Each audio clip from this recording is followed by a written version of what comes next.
So why is brand important when choosing a mini split? Well, there's 4 different categories that we can break it up into. First is reliability. The second is serviceability and support post-installation. Third is performance, and the fourth is cost. The first factor is reliability. There's a few questions that you can ask yourself before choosing a brand. And the first is, how long will it work after installation? And second is, will it work when I need it most?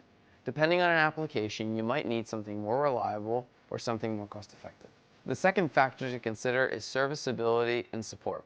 The main question you can ask yourself is, what happens if this system stops working on me? Will parts be available? Will there be contractors to work on this system? How long will it take to get it up and running again? So some of those things are good questions to ask before choosing a brand. The third factor to consider is performance. The main questions here are, how efficient will it work, or how well does it work in different climates?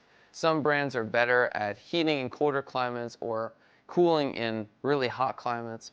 Some brands are better at having higher efficiency ratings than others. So these are important things to consider before choosing a brand. The last and more obvious factor is cost. Now we're going to break this up into 4 different categories so you can see all the costs associated to installing mini splits. The first is the choice of brand. Some brands are more reliable and therefore will cost more. The second is the cost of performance. How much will it cost to run a system once it's been installed?